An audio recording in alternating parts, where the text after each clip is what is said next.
All right, can I have some microphone here? Can you hear in the back? All right, this was interesting, Pico. Thank you very much. What I didn't tell you when we spoke is that not only I'm an crypto asset manager, but I'm an engineer by training. So everything you said calls home to me, particularly on the interactions between the virtual and the physical. I believe that that's absolutely true. The multiple metaverses, as I do think that we will be working on multiple metaverses, the problem we have is how do we reunite them or unite them?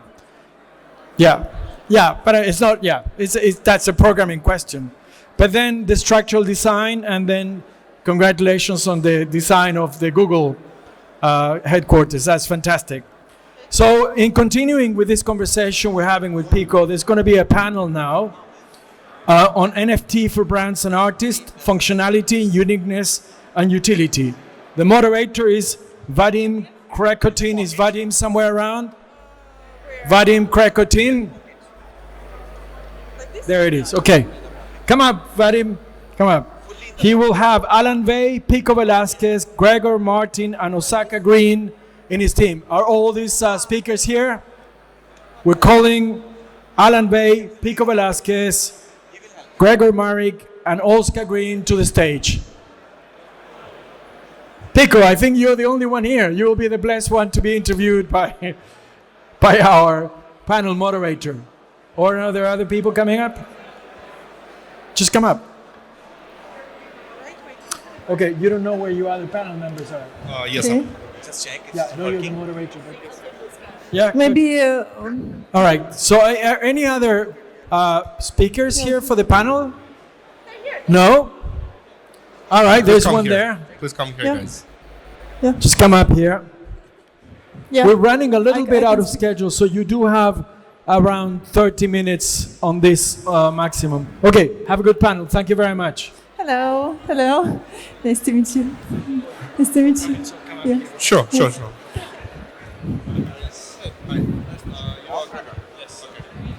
All right, so let's start. I'll introduce myself first. My name is Vadim. I'm a founding partner of Cryptomeria Capital. Also, I'm a co-founder of Cointelegraph China, so I'm in crypto space for more than 6 years. Invested more than 150 projects, quite long into the space, let's say, sort of veteran. But at the same time, I'm very excited about what's happening right now, all the new trends, and I'm so happy to be here today. Thank you so much. Let's give some noise to our guests today. So they are all from the NFT space, and I think it's going to be an exciting panel. Yep. So let's go one by one. Let's introduce yourself. Just give a couple, just words about you. Hi, it's great to be here. Thank you so much for your time, guys. My name is Gregor. I've founded a couple of Web2 companies. I've sold them and got into the Web3 space. I'm from Parallel Office. We're building a metaverse and VR devices. We are a Chinese startup with offices all around the world. I also have a YouTube channel about NFTs, and I've been involved in dozens and dozens of NFT projects. I'm really passionate about it and really looking forward to this panel. Cool. Thank you so much, Gregor. So, Pico? Yeah, we just seen your... I'm Pico. I think yes. everyone already saw my presentation, but for the sake of this panel, I'm an architect, multimedia director, and entrepreneur, working with different companies, brands, and institutions to bridge them to the metaverse, connecting them with NFTs, blockchain, and DeFi. Great. Thank you so much for joining us. And Olska? Yeah. Hello, my name is Oscar Green. I'm founder of sustainable fashion brand, and we develop in digital fashion. We create physical collections and digital twins, NFT twins. So we support ecological fashion because we sustainable friend, and create upcycling collection from used clothes, and create and digitalize and sell NFTs. So we develop in digital future fashion. Yeah. Right, very interesting. So our topic today, NFTs for brands and artists, functionality, utility, And that's what I really like in NFTs, because when the all PFP, like a profile pictures, avatars, the hype NFT starts, I realized that it's not forever. Of course, it's going to be ended one day, and the real utility on the NFT or the technology will come someday. And I'm really happy to talk with you guys, because I see that you really bring in the utility and functionality to the NFTs to this space, right? So my question here: how you use NFTs in your companies, in your technologies? So what's the real use case? And let's start with Gregor first. Awesome. So NFTs actually started kind of, as you said, with a profile picture. So the only utility was kind of having a profile picture and being able to trade that profile picture on a marketplace and get fiat currency in exchange for that. Now that hype, I think, has gone away, and now people are starting to attach physical assets to NFTs and give them more utility. So the way that we see an NFT is more like an asset. So everything that you can do, usually in an application, you can do it. You don't need an NFT to do it. You don't need to have an NFT to give value. However, the NFT gives you the ability to have an asset, meaning that if you buy a subscription or if you buy land, you after that don't have to be closed inside of that environment. You can go on an open market and trade your NFT as an asset. I think that is the biggest value that NFTs provide to us, meaning giving us the ability to have an asset from something that traditionally in a Web2 space was just maybe a closed account that you could not give or trade to anybody. Okay, thank you. So, Pika? So the way that we think of NFTs is not only as what they represent right now, which is mostly focused around art or PFPs, but thinking of as it's a digital asset that's on the blockchain, and that digital asset can just be any type of data that is being stored. So that data can be from citizenship to an art piece to a phygital. At the end, it's just the fact that it's online in a way that it's immutable and it's transparent and that we can trace it. So the way that we're using it, depending on the project, if it's an art project, then it has to do with art pieces and it's an NFT that's for art. If it has to do with bringing a brand, like a luxury brand, etc., into the space, then it's used similarly in the sense that we're speaking right now about digitals. But because we're talking also about bringing entire cities into the space, or even about tracking supply chain systems, then it becomes more about just like tracking these data structures online. All right. So, Yeah. Oskar? In fashion industry, NFT, it's a really important thing, especially now, because especially for luxury brands, because when you buy NFT, you are sure that it's authenticity of your product. When you buy NFT, we can ship in you the physical twins, so you have like insurance that its product, the single item. When we create especially exclusive collections for you, it's opportunity to have the special unique item when you buy NFT. And also utilities in fashion industry is very interesting, because you can invite your NFT holders for events, fashion shows, not only physical fashion shows, but also we create digital fashion shows in Metaverse. Now we participated in New York Fashion Week and London Fashion Week, and you can see our digital fashion show on 3D avatars in Metaverse. So when you buy NFT, you can have your ticket for access to Metaverse or physical fashion shows. So for relationship between brands and customers, it's a really new opportunity to have a long-lasting relationship, very interesting journey and the marketing journey. And also very good utility in fashion that you can resell your NFTs and have royalties from reselling.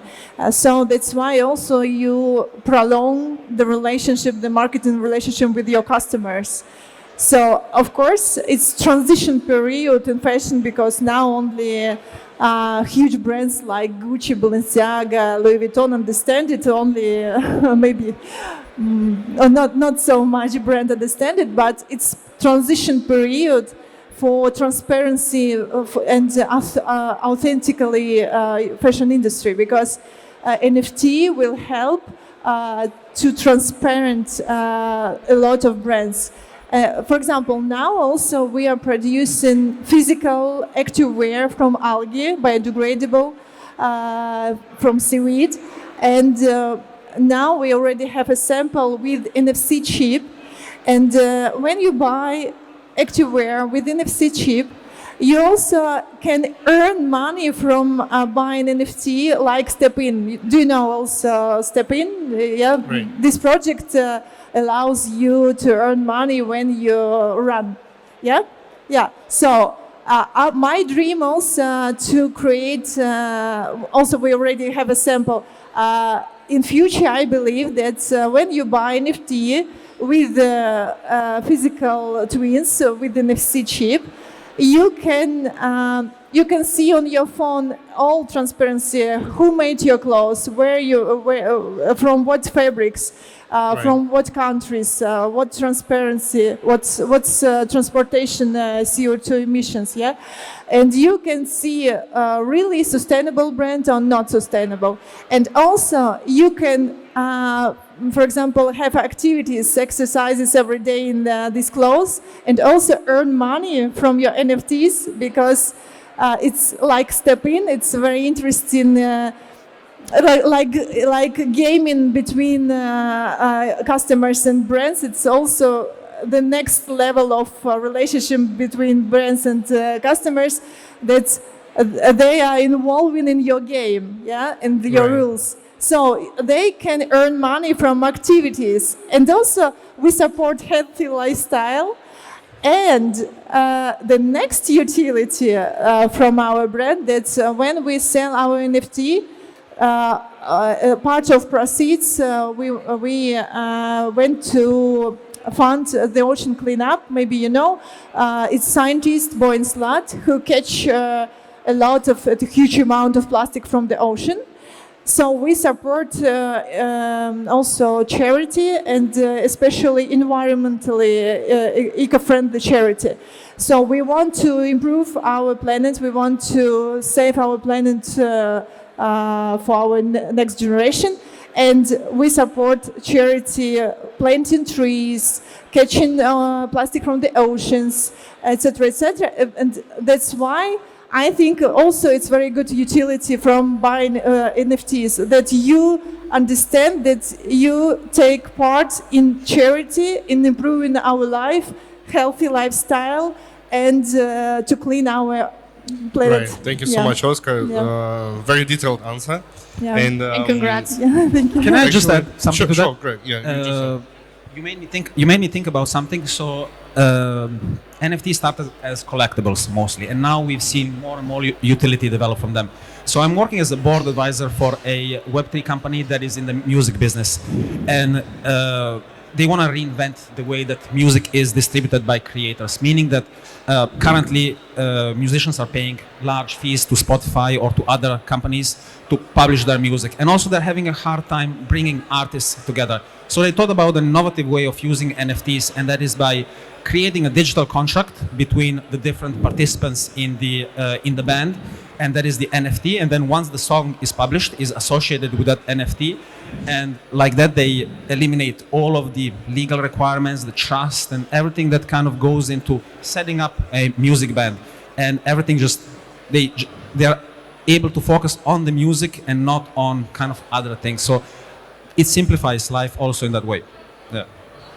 Okay, yeah, so we have one more guest who's Hello. actually delayed. Arvin, yeah, thanks for coming. So this is exactly the time when we have the next question, but let me give you just 2 minutes for self-introduction before we go for the next question, okay? Sounds great. So hey everyone, great to be here with you guys. So background-wise, I've been in the investor relationship marketing for the past 10 years, working with public companies. In the Web3 side of things, I've worked with about 400 NFT projects, and lots of them sold out. Currently what I'm working with, I'm a CMO of a project that's all about luxury collectibles. And great to be here. Right, that's okay. Okay, so thank you so much for answering the first question about utility.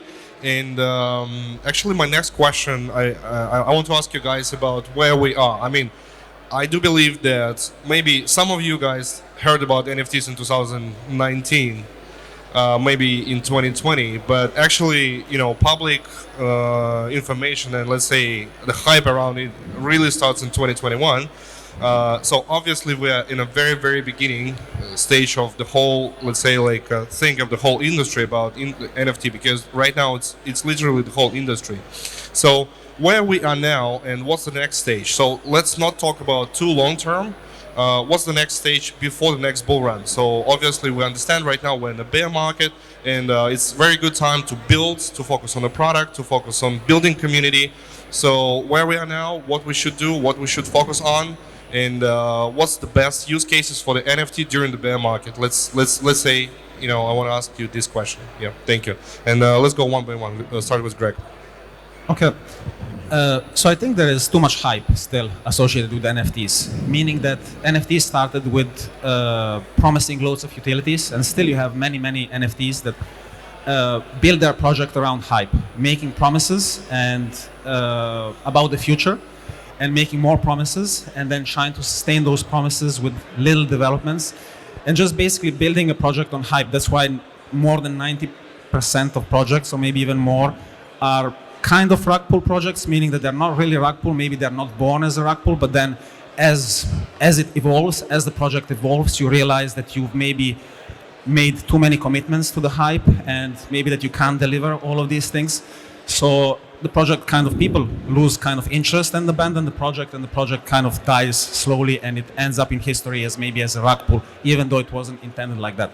So right now I think we are in a phase where we're still trying to figure out what is the utility for many of these NFTs, but not kind of to build the utility, but to make people understand the value that is behind it. I think we're having a hard time communicating the value that people can get from using the utility of the different NFTs. So until it gets a little bit more clear, this value that we get, NFTs are going to have a hard time being adopted by the majorities, not just by the pioneers that are in this room. Okay, thank you. So just to add on to that, maybe I'll break down the different types of NFTs that exist, right? Or the different purposes why people use NFTs. So one of them is just digital assets per se, right? Just being able to have digital assets that define something that could potentially be part of your identity. So whether that's a wearable, or it's a design of an architecture space or an interior design space. But as we're building out these spaces, there's just going to be this inherent need to want to personalize and customize both your avatars and your experiences to make them more your own. Then there's going to be ones that are collectibles, ones that actually are going to appreciate over time. And those are the ones that we consider most closely to what we see in the art world, right? Pieces that end up being worth millions of dollars in the future. Not every collectible is going to have that.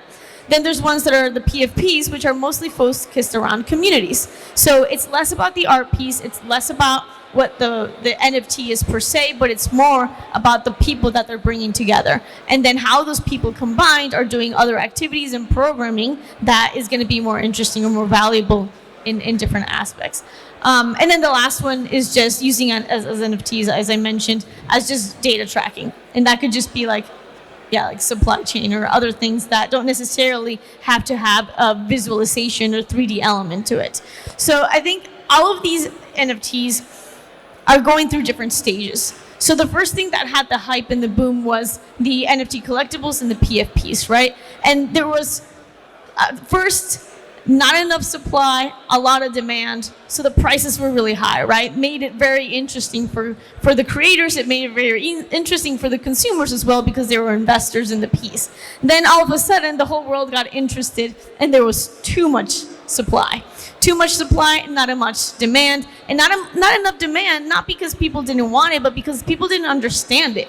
People did not understand how to create a wallet. Spaces were not crypto friendly. Going into Discord is kind of a mess. It's all these things that were a little bit too much of a jump between what people understood as the technology and the ways and the UX that they're used to managing to then this new crypto space. So it made it very difficult. The things that made it easy were platforms like NBA Top Shot, where you could just click, enter with your credit card, and all of a sudden it wasn't any different than buying anything else, right? So that was very similar, almost like to using like a casino betting game with like a trading card, and all of a sudden, by the way, they're NFTs, right?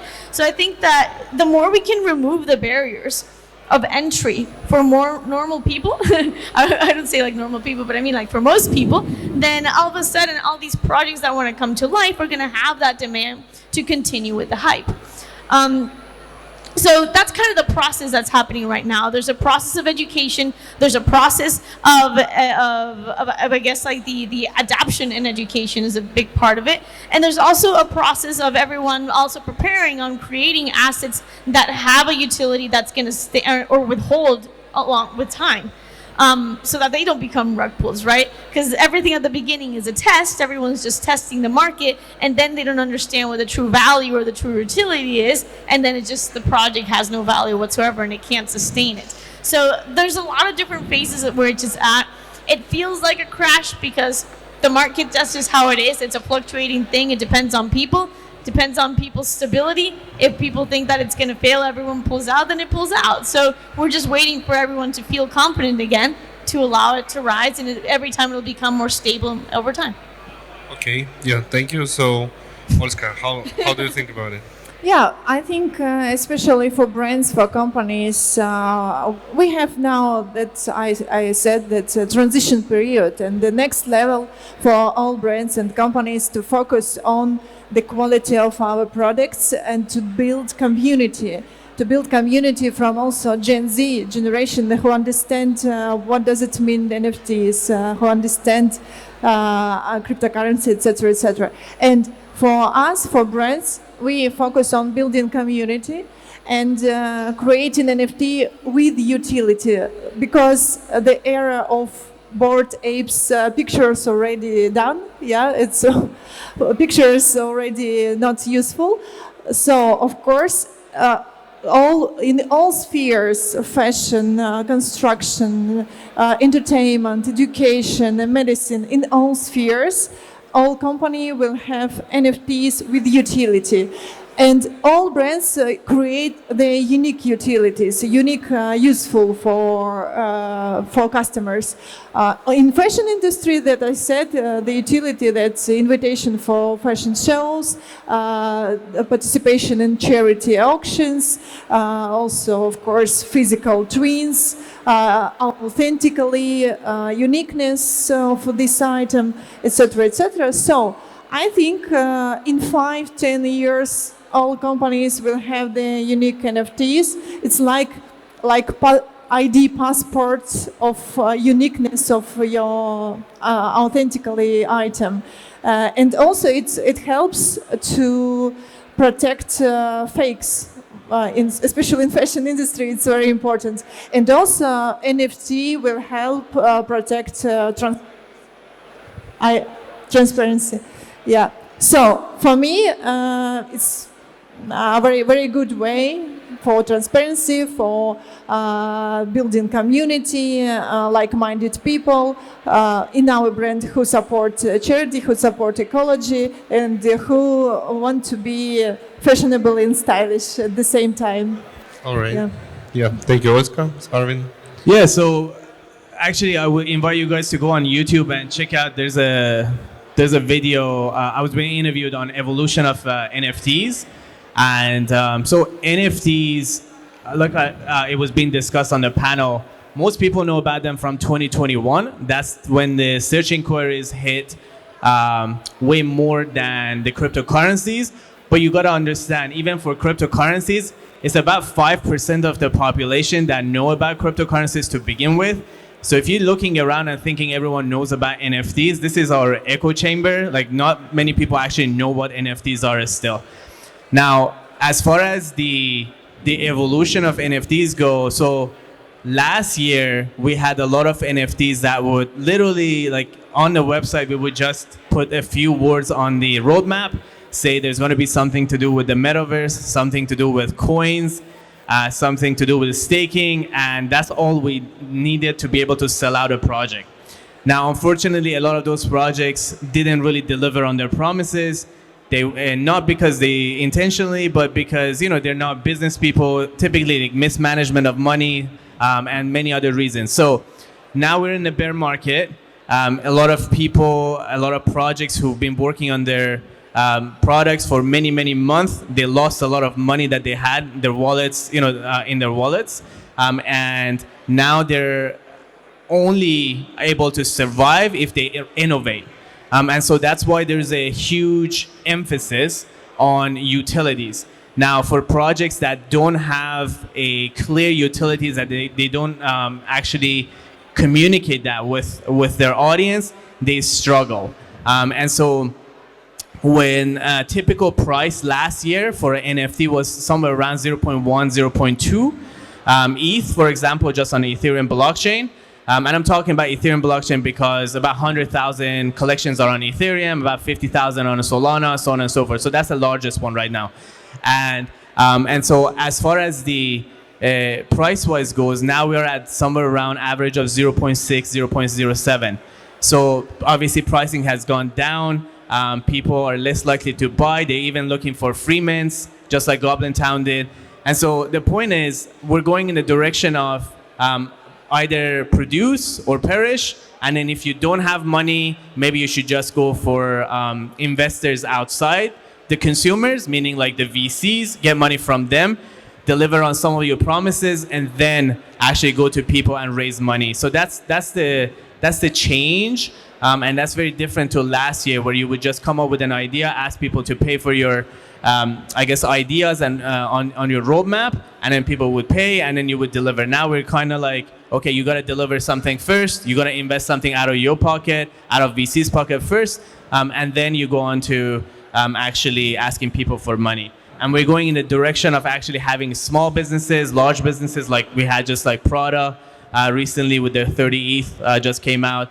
A lot of influencers trying to get into this market. And so what I see in the next, I want to say 6 months to a year, because it's really hard to talk about next 5 years, is really small businesses and large businesses integrating NFTs as a part of their actually sales, and be able to actually grow communities around the Web3, and then also sell their services or products on a new level. Okay, yeah, thank you so much. We have just 5 minutes left for the last question. So my last question will be actually about the community. So all you guys, you have your own products, companies, and in my personal experience, I saw so many times when the big brands like Nike, you name it, Ubisoft, they try to sell it to their own community, which are not crypto friendly. They are not from crypto. They are not NFT. They know nothing about that. And many times these projects are failed.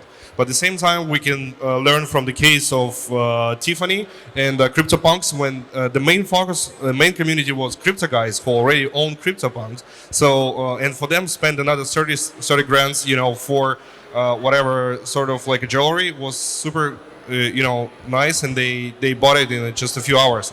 So, what do you think about the current community? So, do we still need to focus on the crypto community for the NFTs, or we should educate more? And what's the next steps? How to build quality community for the NFT project for your companies? Thank you. I think that NFT projects have to be organized like startups, meaning that, as I said before, they shouldn't be focused on hype. Therefore, building a community based on hype is not going to lead you anywhere.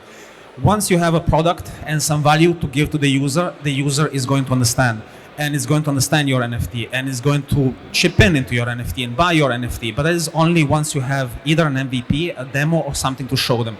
Giving them just promises and like a roadmap, like we said, that it doesn't work anymore. Now what is required is to be organized like a startup, meaning that you have to have an MVP of your project, and then you just associate it with NFTs. And yeah, and that's pretty much how I see it. Yeah, thank you. I think that is in general Web3 ethos, right? It's not just about NFTs, but it's really focusing that it's not consumerism, it's community based. that every product, every project is meant to be supported directly by the people that are buying it in a way that is equitable, in a way that does hold royalties, in a way that does support everyone throughout the entire system, and not just like this, because like the relationship that exists right now between products and consumers, which is just selling a product and then there's no communication between them, right? So there's something very beautiful about Web3 and how that's changing this relationship between both sides in every aspect, whether it's product and consumer in a way that is community-based, or if it's the artist and the collector in a way that is more like a patronage. And I think is just going to be a very, very beautiful result in the long run. Yes, thank you.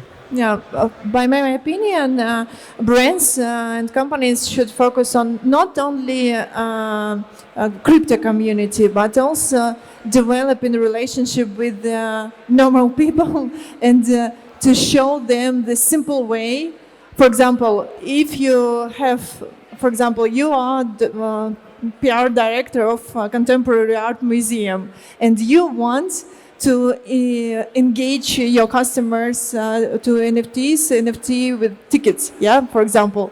And of course, you should show the simple way for normal people, not only for Gen Z, but for everybody. And we should build relationship not only from crypto community, but also for everybody. NFT should be normal way. It's not to be complicated. It's not to be. It shouldn't be very difficult for people, and should be understandable.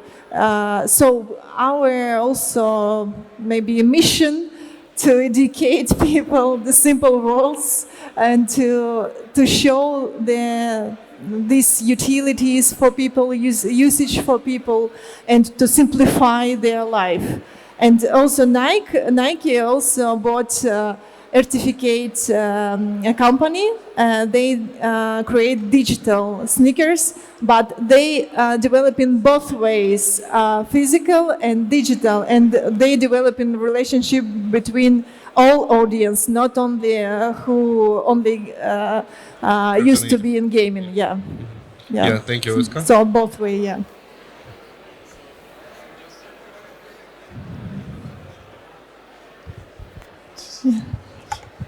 I appreciate it. Yeah, so real quick, as far as so we've got the Web 2 audience and Web 3 audience. Just to, again, remind you guys, so the Web 3 audience, as of June 2022, we had about 500,000 active wallets, and some people have more than one wallet. And this is half of what we had as of January of this year. So there are not a lot of people in the Web 3. And if you're just focusing on the Web 3 people, you're missing out on a whole lot of other people. And so what I like to do for projects is actually focusing on both. So Web 3 people, you have your NFT calendars, you have events like this, real life events, you have DAOs, exchanges, so on and so forth. And then Web 2, as far as the Web 2 audience, you have your influences in the Web 2. You know, the Kevin Hart, the Will Smith, all the influences that they're familiar with and they can get in front of. And so it's really not one or the other. It's actually the combination of both, and see how you can onboard people from the Web 2 to Web 3 as well. Yeah, it's a very good point. Thank you so much, Arvin, Oskar, Pico, and Gregor. Yes, very nice conversation today. Give some applause to our guests. Thank you so much again. And we're just in the beginning time of NFTs. So let's see what's going to happen in 10 years, right? All right. Yeah. Thank you. Thank you.